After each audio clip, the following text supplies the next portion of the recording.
Welcome back to Deep Dive Stoic. In today's episode, we're diving into, how to completely reinvent yourself in just 1 week. Yeah, you heard that right, 1 week. And we're going to be using these, powerful Stoic secrets. 1 week, huh? That's ambitious. But I guess that's the whole point, right? To really push for radical change. Exactly. I mean, we're not talking about some small improvements here. This is about a total transformation, the kind of change that even your closest friends and family would notice. And it all starts with you making a decision, a real firm commitment to becoming someone new. And then, of course, you need to actually follow through on that decision. That's where the Stoic principles come in. Mm-hmm. Discipline, resilience, a really calculated approach to change. Yeah, for sure. It's not some self-help gimmick, We're talking about a solid plan, a step-by-step process. You're going to tear down the stuff that's been holding you back and build up something entirely new, a new way of thinking, acting, being. And it all begins right now. Not tomorrow, not next week. The Stoics were all about seizing the present moment. Couldn't agree more. So let's dive right in, shall we? We're calling this a deep dive, Stoic Secrets to Change Your Life in 1 week. And the first secret, day 1, is destroy the old self. Sounds intense, right? It is intense. It has to be. Think of it like waging war on the person you've been. You got to be ruthless with yourself. No kidding. You have to really look in the mirror. And really look, no sugarcoating. What habits are holding you back? What beliefs are limiting you? What comfortable routines have you clung to for too long? Where are you settling? It's about taking responsibility for everything. No excuses. If you're not where you want to be, own it. Right. And here's the thing. Change isn't always comfortable. It's going to take some sacrifice. You have to be willing to let go of the old you, the old habits, the old ways of thinking. And that can be scary, yeah. But here's the thing. The discomfort of change. It's nothing compared to the pain of staying stuck. Staying the same, 100%. Our brains are wired to resist change. But we got to break through that fear of the unknown. We have to dismantle those old thought patterns, the ones that are keeping us stagnant. Ask yourself, what am I afraid of? What stories am I telling myself? What comfort zones have I turned into prisons? Those are powerful questions, but it's not enough to just think about them. You got to act. And this is where things get interesting. Letting go of your past identity, of your past mistakes, it's tough. We tend to hold on to those stories, even the bad ones. Right, but your past doesn't define you. Not anymore. Yeah. This is about creating a separation, a clean break. The source material calls it a symbolic act of separation. Interesting. So how do we do that? What does that look like? Well, the text suggests writing down all the things that are holding you back, your excuses, your bad habits, the behaviors you want to leave behind. Write it all down, and then go on. Destroy it, burn it, tear it up, bury it. Something physical, symbolic. Wow. I like that. It's a powerful way to commit when you say. Absolutely. It sends a message to your subconscious. This is it. I'm moving on. It's like a mental reset, but it's just the beginning, right? This war against the old self, it's ongoing. Oh, yeah. It's a daily battle. Every decision you make, every action you take has to align with the person you're becoming. Right. I got to stay vigilant, no going back. And I think it's important to remember that this is all about growth, right? Becoming the best version of yourself. Absolutely. Embrace the discomfort, embrace the challenge. That's where the growth happens. The source even gives some really practical steps to start with on day 1. Oh, like what? Well, it says to be brutally honest with yourself about your current behaviors. Do you hit snooze too many times? Are you wasting hours on things that don't matter? Are you hanging on to relationships that are dragging you down? You got to identify those things. Oh, yeah. And what about emotional crutches? Like using food or social media to avoid dealing with things. Yep, those too. Got to cut those out. And not just the internal stuff. Your environment matters too. You got to eliminate distractions, ruthlessly. No mercy for those pesky phone notifications, huh? Nope. And it even suggests writing a letter of resignation to your old self, detailing everything you're leaving behind. And then, you guessed it, burn it. I love it. Dramatic, but effective. So day 1 is all about letting go. But what about day 2? What's next in this radical transformation? Day 2 is all about physical reinvention. And this part is it's really interesting. The source material basically says your body is a direct reflection of your discipline. Like a soft body equals a soft life.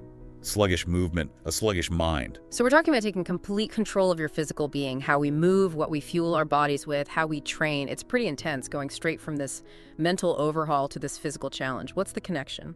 Well, the Stoics were big on the mind-body connection. They believed that building a strong, resilient body was essential for developing a strong, disciplined mind. And it's not just about, like, looking good. It's about building a foundation of self-discipline that will affect every area of your life. Interesting. So it's about more than just aesthetics. It's about embodying strength and confidence. I like that. Yeah. The source even suggests that physical mastery commands respect. When you carry yourself with strength and control, people notice. That makes sense. It's like that aura of quiet power, right? Exactly. And the source brings up the Stoic idea of using physical hardship to build mental resilience. Like Seneca's premeditatio malorum, that premeditation of evils, and how he intentionally sought out discomfort, like fasting or cold exposure. Intentionally seeking out discomfort. That's pretty hardcore. It is. But there's a method to the madness. The idea is, by willingly experiencing physical discomfort, you're training yourself to handle discomfort in general. You build up that mental toughness, so when life throws challenges your way, you're ready. That's fascinating. So how do we apply this, like, practically? What are we supposed to do on day 2? The text gives some pretty specific recommendations. Strength training, running, stretching, anything to build a strong, resilient body. Oh, and cold showers. Those are apparently great for building willpower. Starting your day with a little jolt of discomfort. I can see that. Although I'm not sure I'm ready for the cold showers just yet. What about, like, older listeners? Should they be hitting the gym hard too? It's not about going to extremes, it's about consistency. So for older folks, maybe it's daily walks, some stretching, light weights, yoga for flexibility. The point is to find something you enjoy and do it regularly. Right. Consistency is key.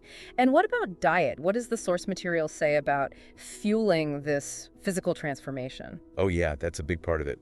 It says to ditch the processed foods, the sugar, the alcohol, basically anything that fogs up your thinking or drains your energy. And replace them with whole foods, lean protein, lots of water.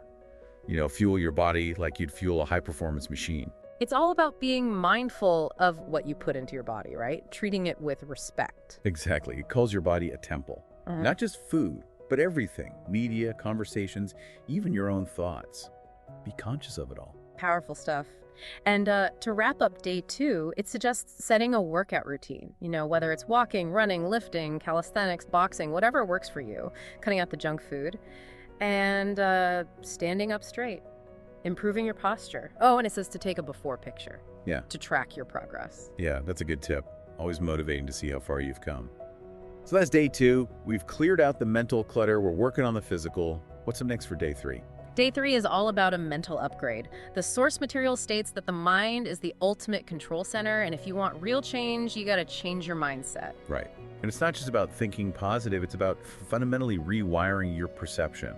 How you see the world, how you interpret events. It all starts in the mind. So how do we rewire our brains like that? It sounds pretty complex. Well, the source describes our thoughts, beliefs, and reactions as programs running in our minds, like software. Yeah. And if you want to change the output, you got to change the program. I like that analogy. Makes sense. Yeah.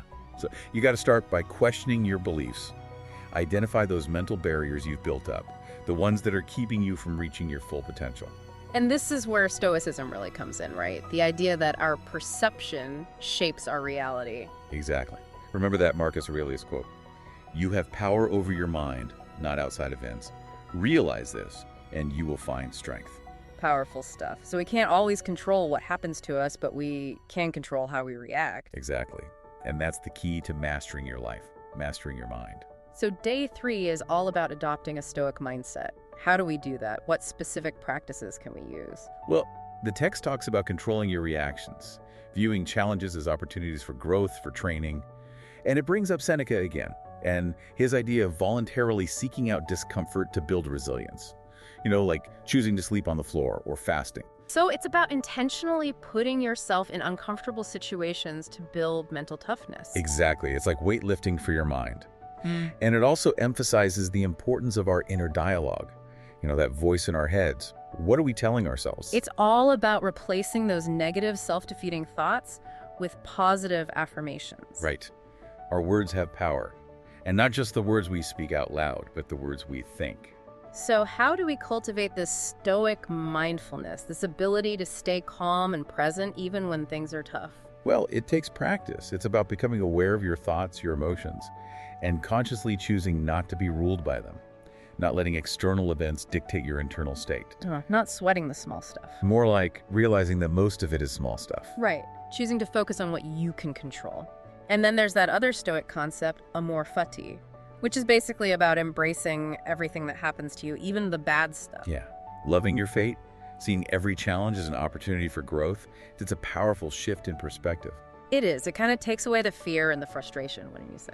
Absolutely. When you embrace amor fati, you stop resisting life and start flowing with it. I like that.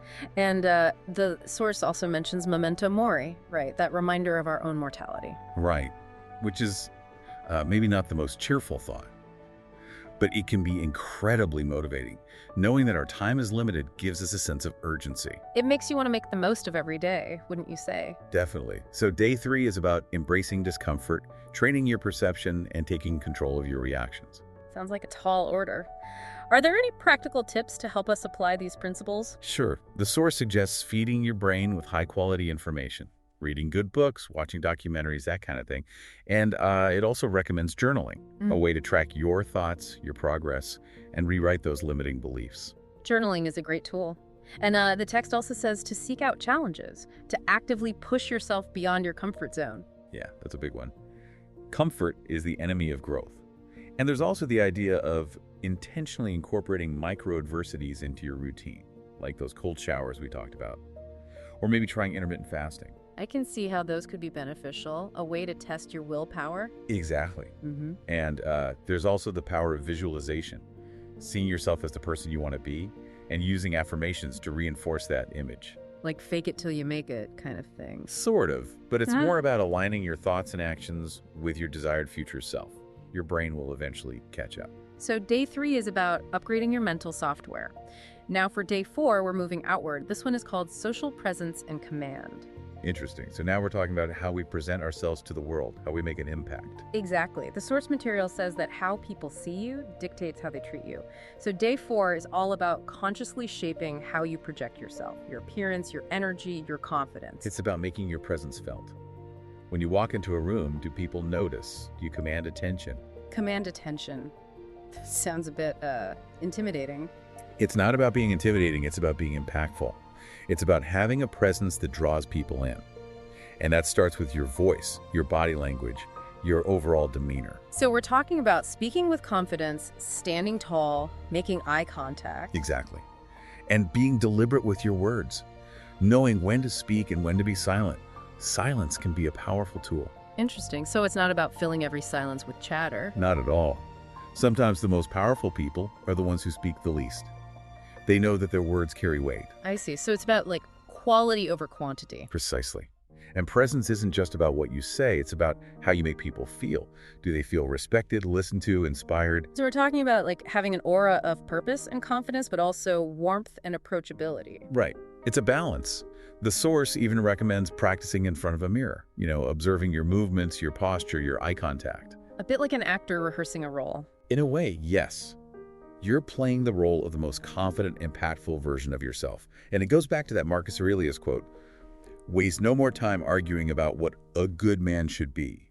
Be one." So it's not just about projecting an image, it's about embodying those qualities, being genuine. Exactly. And Seneca talks about the power of restrained speech. Choosing your words carefully, speaking only when you have something valuable to say. I like that. Less is more. Often, yes. And then there are the physical cues, eye contact, posture, even your breathing.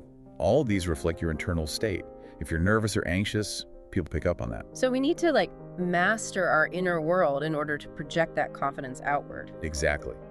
And the source suggests practicing controlled breathing, especially before important interactions.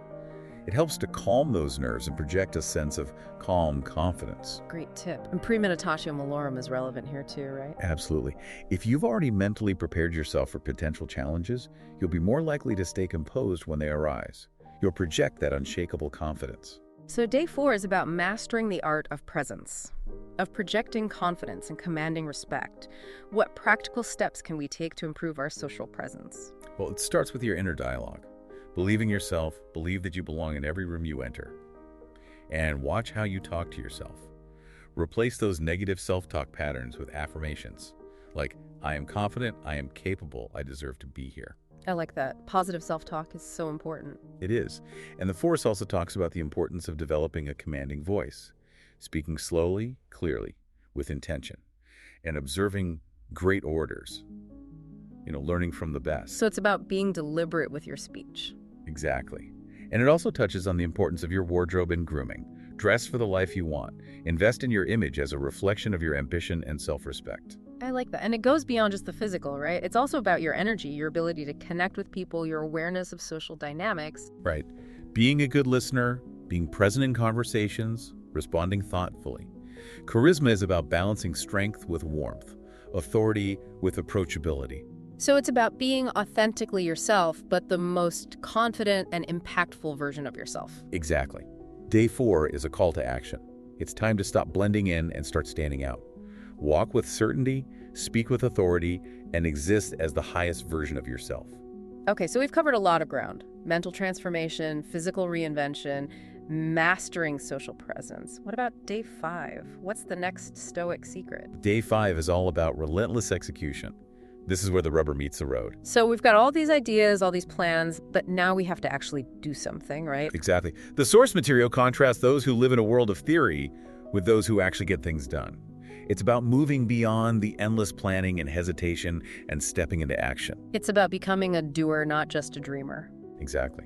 And the source makes a really interesting point. It says the difference between success and failure often boils down to one thing: the courage to act despite uncertainty. So not waiting for the perfect moment or the perfect plan, but just taking that first step. Right. Even a small step in the right direction is more valuable than no steps at all.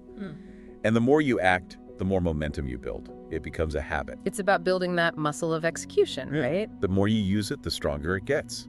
And even the most successful people, they all had doubts and fears. But they didn't let that stop them. They took action. So how do we break free from that cycle of overthinking and procrastination? What specific advice does the source material give us for day 5? Well, it says to start by taking just one action towards your goals. Right now, stop analyzing, stop overthinking. Just do something. Easier said than done sometimes, but I see your point. And it specifically mentions tackling those tasks you've been avoiding. The ones you keep putting off. Oh yeah, we all have those. The things that make us uncomfortable. Exactly. And this ties back to the Stoic philosophy beautifully. Remember that Marcus Aurelius, quote, "Waste no more time arguing about what a good man should be. Be one." It's not about thinking or talking. It's about acting. Action speaks louder than words, as they say. Exactly. And it's not just about taking any action. It's about taking action with purpose, with intention. And the source material mentions premeditatio malorum again, but in a slightly different context this time. Oh, how so? Well, this time it's about anticipating obstacles and preparing for them. Thinking about what could go wrong and having a plan to deal with it. And it also talks about seeing failure as a teacher, quoting Seneca, who said, "Difficulties strengthen the mind, just as labor strengthens the body." So not being afraid to fail, but seeing it as an opportunity to learn and grow. Exactly. And the Stoic dichotomy of control comes in here too, focusing on what you can control, your effort, your discipline, your choices. Right, not worrying about things outside of your control. Exactly. And the source material stresses the importance of decisiveness, making decisions quickly and confidently, like a Stoic leader, not waiting until you feel ready, but acting when the moment demands it. That's a tough one for many people, I think, including myself. But I understand the principle. So day 5 is all about execution. What else does it say? Are there any other practical tips to help us become relentless executors? Sure. It recommends setting up accountability systems, maybe telling a friend about your goals or joining a group, anything to help you stay on track. And it also says to embrace discomfort. Remember, comfort is the enemy of execution. Right. No pain, no gain, as they say. Exactly. And it also emphasizes the importance of taking radical responsibility for your life. You're in control of your choices, your actions, your outcomes. No more blaming external circumstances. Nope. It's all on you. And finally, the source material reminds us that mastery takes time. It's about consistent, relentless execution, even when you face setbacks. So not giving up when things get tough. Right. It's about focusing on progress, not perfection. And to help you stay on track, it suggests developing a system for reviewing and refining your approach. Track your progress, see what's working, what's not, and adjust accordingly. So day 5 is about action, no more excuses. Exactly. Time to make things happen. And that brings us to day 6, which is all about building a personal system. A system? What kind of system are we talking about here? Well, it's about creating a structure that supports your goals and makes success almost inevitable. It contrasts motivation with systems. You see, motivation is fleeting, it comes and goes. But systems, they provide consistency. So it's not about relying on willpower, it's about creating a framework that makes success automatic, almost. Exactly. The source makes this bold statement. You don't rise to the level of your goals, you fall to the level of your systems. Meaning, even when you're not feeling motivated, your system will keep you moving forward. Interesting. So how do we create this system? What are the key elements? Well, it starts with identifying your core habits. The behaviors that are essential for reaching your goals. And then you break those habits down into smaller steps and integrate them into your daily routine. So it's about making those good habits automatic, almost. Exactly. And it's about designing your environment to support your goals. Removing temptations, setting up reminders, anything that makes it easier to do the right thing. I like that. Setting yourself up for success. What else? Well, it also talks about the importance of tracking your progress. Monitoring your habits, measuring your results, and adjusting your system as needed. So it's an ongoing process, not something you just set and forget. Right. It's about constant refinement. And the text emphasizes the importance of consistency, quoting Seneca, who said, "Luck is what happens when preparation meets opportunity." So being prepared for those opportunities when they arise. Exactly. And the Stoics were all about being prepared. They had systems for everything. Think about Marcus Aurelius's meditations. That was his system for self-reflection, for staying aligned with his values. And the dichotomy of control is relevant here too, right? Focusing on what we can control, building our system around those things. Absolutely. And premeditatio malorum plays a role as well. By anticipating challenges and having systems in place to deal with them, we're less likely to be derailed when they inevitably arise. So it's about building a system that's strong enough to withstand those setbacks. Exactly. And the source says that when you apply Stoic principles to your personal system, success becomes almost inevitable. I like the sound of that. So practically speaking, what are we supposed to do on day 6? Well, it suggests creating a strict schedule and routine.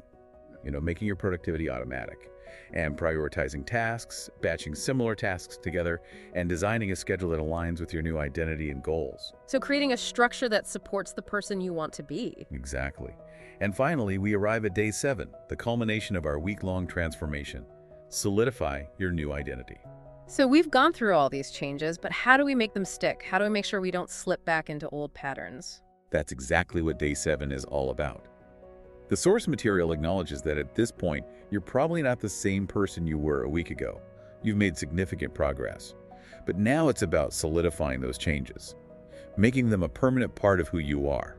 So how do we do that? Well, the source material says the old you is still there, lurking beneath the surface.